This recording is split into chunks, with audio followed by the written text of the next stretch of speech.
Sedangkan Hajar Aswad, kenapa dia disebut dengan Hajar padahal dia ada 8 batu yang sudah pecah, masih dinamakan Hajar karena pada dasarnya awal pertama sekali Hajar Aswad itu satu batu, kemudian berlalunya waktu terpecah menjadi 8 sebesar jempol dan juga biji sawi. Ini kecil-kecil. Tapi yang jelas Hajar itu awalnya satu, yang awal pertama sekali diturunkan dari surga warna putih karena dosa anak manusia yang menciumnya, dia menjadi hitam. Nah, kemudian di bawah itu ada pondasi. Nanti ada pondasi paling bawah. Nah, pondasi itu kayak ada jenjang seperti itu. Dan kalau kita megang Ka'bah, artinya tangan kita masuk ke dalam Ka'bah. Pada saat kita tawaf, jangan sampai tangan ini masuk ke dalam Ka'bah, karena tidak sah. Salah satu syarat ya tawaf, usahakan tangan ini jangan di dalam Ka'bah, artinya harus di luar Ka'bah. Di mana mulai tawaf? Mulainya di sini, di Hajar Aswad. Dari sisi menghadap ke Asia Tenggara, matahari terbit.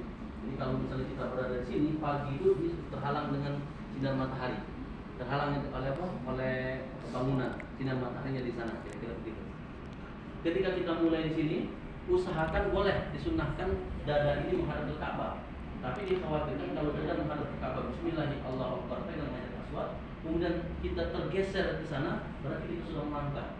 Padahal kita tidak boleh mendepani Ka'bah, tidak boleh membelakangi Ka'bah ataupun menganani tawaf. Yang boleh hanya menjadikan Ka'bah di sebelah kiri. Jadi kalau misalnya lebih safety-nya menghadap ke Ka'bah, ya pada saat memulai pertama sekali. Ketika yang kedua, ketiga, cukuplah kita menghadap ke depan, tapi tangan kita isyarat memegang Ka'bah. Tangan ini, Bismillahirrahmanirrahim, pegang Hajar Aswad, kemudian mengecupnya. Jadi yang kita kecup itu tangan yang isyarat sudah kita pegangkan dengan Ka'bah. Bukan kecup dulu baru pegang. Bismillahirrahmanirrahim, bukan. Ya, pegang dulu, baru kecup, gitu ya. Dan kecupnya jangan berpegang. Bismillahirrahmanirrahim. Kecup membaca itu. Kalau kita Bismillahirrahmanirrahim kemudian kita kecup berbunyi, ada ini yang ketawa pasti. Orang samping kita ketawa. Pernah satu kali umroh kami dengan jamaahnya tinggi Pak. Ya ketika manasik, ya dia mungkin nggak paham. Kemudian setelah sampai di sana umroh kencang sekali. Bismillahirrahmanirrahim. Yang samping ketawa, Ustaz yang ketawa.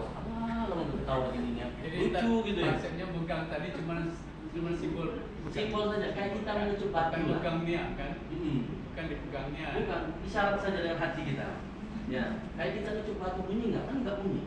Pada dasarnya seperti itu. Maka kita jauhi hal-hal yang seperti ini karena terjadi. Waduh, ini mau ketawa kita lagi tawa, nggak ketawa ini geli gitu ya. Serba salah.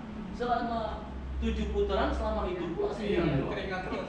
Alhamdulillah. Dan yang bikin geli hati itu dia yang mencukup, dia juga ketawa. Gitu.